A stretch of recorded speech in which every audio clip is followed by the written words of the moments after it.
እንኳን ድንግል ማርያም የኔ አይን የእናንተም አይን ማለት ነው እንዳይከፋችሁ ሳይሰበር ሰውን ከነግሩ ማስገባት ይችላል።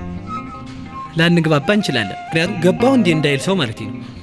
ያማ ሰውየውን ስናየው ከራስ ጸጉሩ እስከ እግር ጥፍሩ ትልልቁ ፎቅ ሁሉ አይናችን ውስጥ ቁጭ ብሎ ይታያል። እዚህ ጋር ብናየው አሁን ማለት ነው ይሄው እዚያና እዚህ አለን አሁን ማለት ነው።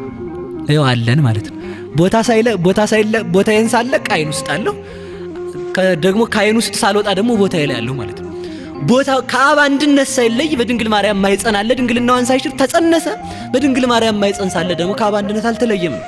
አምላክም ሰውም ነው ስንል እሱን ነው የሚያስረዳው። ስለዚህ ምንን ትሰብክልናለች ከተባለ በዚያ በድንግልና የማይለወጥ ልጇን የማይለወጥ ድንግልና እንዳላት ወደ ሰውነት ያልተለወጠ ልጅ አላት፣ ወደ አምላክነትም ያልተለወጠ ልጅ አላት።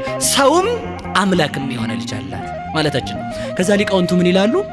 ትንቢቱን እሱ ባወቀ አናግሮታል፣ ምሳሌውንም እሱ ባወቀ አስመስሏል። ምስጢሩ እንደው ምንድነው ይላሉ ሊቃውንቱ ሲናገሩ። ምንድነው ምስጢሩ ያለውን ሲናገሩ እሷ እሱን ወልዳ እስከ ዘላለም ድንግል እየተባለች እንደምትኖር እሱም ከሷ ተወልዶ እስከ ዘላለሙ አምላክ ወሰብ ሲባል ይኖራል።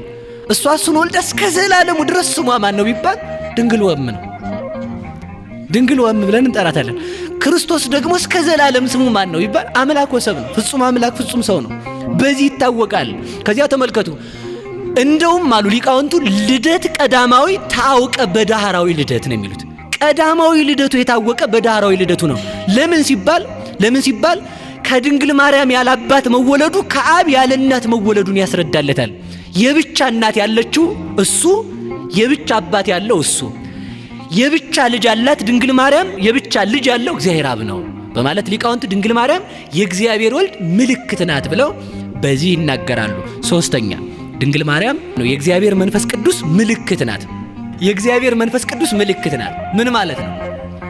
ጌታችን መድኃኒታችን ኢየሱስ ክርስቶስ ለኒቆዲሞስ ሲነግረው እንዴት ነው ከመንፈስ ቅዱስ ልንወለድ የምንችለው ሲለው እስመ መንፈስ ሀበ ፈቀደ ይነፍሖ ቃሉ ተሰማ ወይ ተአምር እምኀበሂ ይመጽእ ወኀበሂ ይሐውር።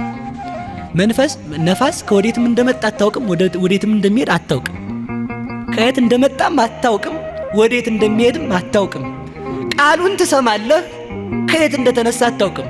ሲነፍስ ዛፍ ሲያወዛውዝ ልታየው ትችላለህ፣ ወዴት እንደሚሄድም ላትለይ ትችላለህ። እንደዚህ ካለ ነው። ስለዚህ ምን ይባላል ማለት ነው? ድንግል ማርያም የመንፈስ ቅዱስ ምሳሌ ናት ስንል መንፈስ ማለት የማይመረመር ከህሊና በላይ የሆነ ክንፍ ያለው በሮ የማይደርስበት ህሊና ያለው አስቦ የማይዘልቀው ጥልቅ ረቂቅ ዘእምረቂቃን ምጡቅ እምኩሎሙ ፍጥረታት ማለት ነው። በፍጥረታት ህሊና ታስቦ የማያልቅ የማይገመት ማለት ነው።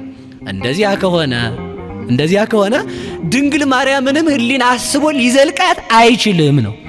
ጥያቄ እስኪ ጥያቄ እንጠይቅ። ምድር ሁሉ የተረገመ ከሆነ በተረገመው ምድር ውስጥ የተባረከ መሬት እንዴት ቀረ? ምን እናቃለን ነው መልሱ። እኛ ምን እናቃለን? በቃ መልሱ እሱ ነው።